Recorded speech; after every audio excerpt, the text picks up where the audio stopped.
What is going on, you amazing people? It's Nima here, and today I just want to say that I'm kind of between things. I've got a video coming out Saturday, and it's a review for a really fun game, but I actually didn't have a game following Sea of Stars. It wasn't a game that I was also working on at the same time. I just figured something would line itself up, and it finally did, but it's been a good, 3 or 4 days, so it's gonna be a couple more days before I actually get the review out, but I really wanted to touch base with you guys, and I figured I'd do a video about some of the games that I've been playing. There's a lot of them that I played that I don't talk about. And yes, maybe we'll talk about the Direct a little bit. But before we get into any of that, I just have to ask you guys to please hit that like and subscribe button. It really helps the channel out a lot. So I'm gonna start off with the first game that I've been playing a lot of, and it's a game I've beaten before, but I beat it so fast that I didn't really appreciate it. And that game is The Legend of Zelda Minish Cap. I've been wanting to go back to that game for quite a while, and so that's what I've been doing for the last, I don't know, maybe month or so, and I've really enjoyed it. Like, I'm glad I ended up going back and doing this because there was so much more I didn't explore. So if you remember right, before Tears of the Kingdom came out, I did a whole video about every Legend of Zelda game that I could play, and I ran through them. I speed ran every one of them.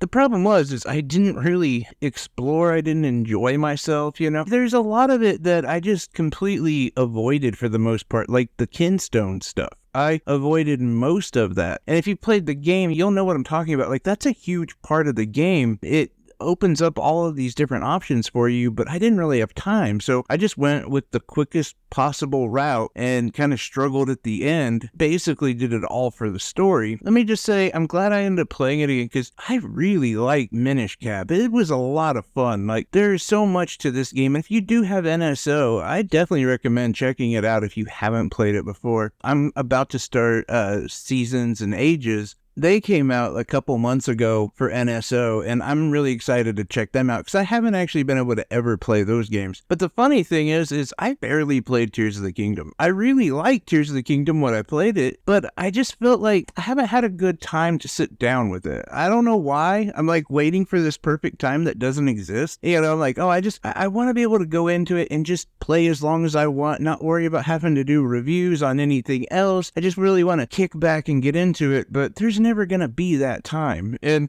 I think part of me knows that there's not going to be a Legend of Zelda game for quite a while now, and so I just want to hold off as long as possible so there's not such a huge gap between Zelda games for me. But I don't know, even that doesn't make sense because I could play all these other ones again, or some of these like Twilight Princess, which I completely sped ran for that video and didn't really enjoy it. So like I could go back to that, but I don't know. It's just kind of funny that I have Tears of the Kingdom, super excited for it, and I've really barely played it. Another game that I've been wanting to talk about for quite a while, and I picked it up on sale about a month or so ago, and it was down to the lowest price it's ever been, which still wasn't that cheap. If I remember right, I think it was above $20, but that game has been so fun. I really enjoyed the hell out of it, and that is Wreckfest. If you don't like racing games, but yet you do like games like Twisted Metal, if you do like racing games, but you're not really into the sim type racing, you know, the ones that are just super brutal and punishing, then you're gonna love Wreckfest. There is so much to this game. It's one of the few racing games that I have played for this long. Usually I'll play a racing game for maybe a week or two, and then I just kind of get bored of it. It's kind of the same thing over and over, but no, not this game. This game, I think I'm going to be able to go through every mode. I'm going to unlock every car. I'm really going to get into it because it's one of these perfect games that I can either play for 30 minutes or play for a couple hours. And just to give you an idea, the first race that you started, you're on a lawnmower. Yes, you're in a demolition derby style arena with a bunch of other lawnmowers, and you're just trying to wreck each other. And the destruction derby aspect only goes from there. Like, there's one where you're in a school bus, RVs, all sorts of different cars. There's also circuit modes. Like, the career mode itself has a lot of different types of races. You if you don't want to just purely crash into each other, there's a lot of other options, but it's just a lot of fun. I have really enjoyed this game, and it's something that I've been looking at for a while, but it's around like that $30 price range, and it was just kind of a hard sell for me because typically I like some racing games, but I'm not really into racing games that much. This one, definitely worth it. Also, in this brief stint of time between reviews,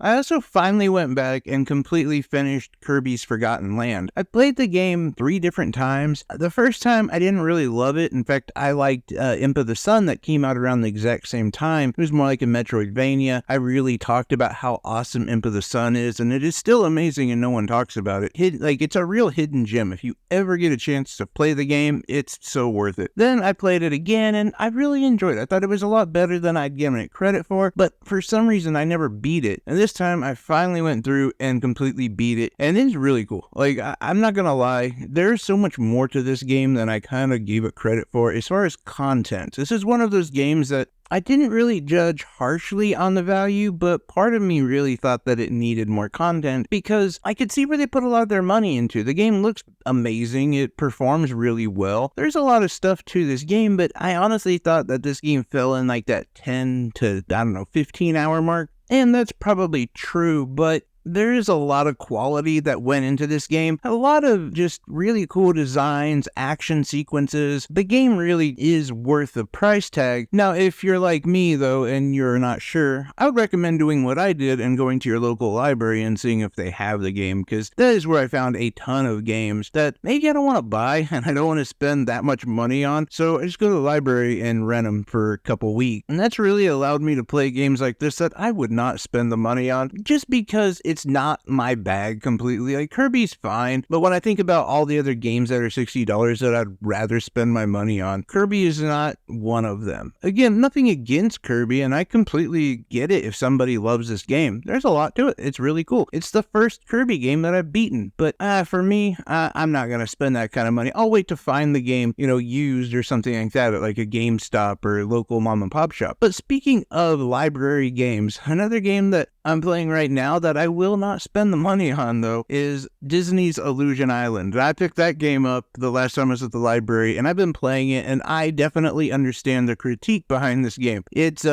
not great. It's not bad either, but it's one of those games that if you're playing with other people, it can be cool. The game looks good, and I really do like that old school Disney aesthetic that they've used with this game, but it's not very challenging. Not that I need every game to be incredibly difficult or anything like that. No, it's not like that, but it's just, there's almost no resistance to it. And you combine that with limited abilities, incredibly repetitive levels, and it's just not that much fun. It's okay, and I definitely wanted to check it out because my boy Adam Miller over at the Elite Institute, he just bashed this game. He was really looking forward to it, and when it came out, he dogged it. So I definitely wanted to see what he was talking about, and I get it. I get what he was talking. I understand why he was upset about it because, yeah, it's not good. I mean, it's fine, I guess, and if you're someone who has like kids, it's fine for kids. I think it's a pretty good game for them who are just starting out. But even my son was like, this is boring. I don't want to play this. And that's why I'm glad I got it at the library where I didn't have to pay anything for it. And finally, to round out what I've been playing are the games that I'm going to review in the very near future. In fact, Saturday should be the release of one of these videos, and then the other one should be on Monday. The first one is a game that just got shadow dropped today, and it's called War Tales. I know nothing about it except for it's a tactical RPG, but anytime a game shadow drops on a Nintendo Direct, I grab them and then I go through them as fast as I can to get a review up as fast as I can. It was basically the first way I ever got any attention on YouTube, and since I am a quote-unquote YouTuber, like, my only validation in life is your likes and your views, so that's what I'm gonna do.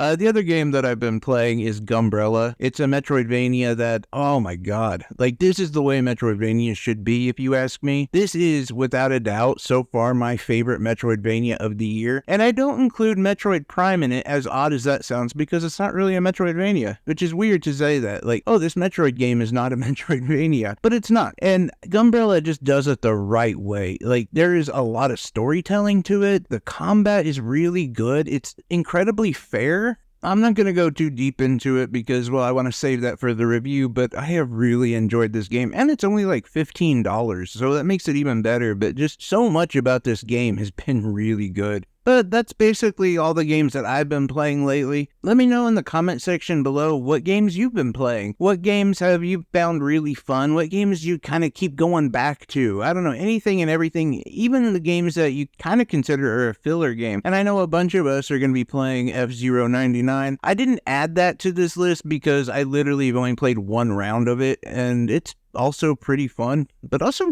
I forgot how loose the controls are on that game. Like, I can see myself dying a lot in that, but I don't know. It's fun, it's free, whatever. Again, let me know what games you're playing. It's always fun to talk about different games and maybe even let someone know about a game they've never heard of or a game that they kind of just looked over. Anything and everything in the comment section is so appreciated. I love each and every one of you guys. I will see you Saturday. Take care, everyone. Bye-bye.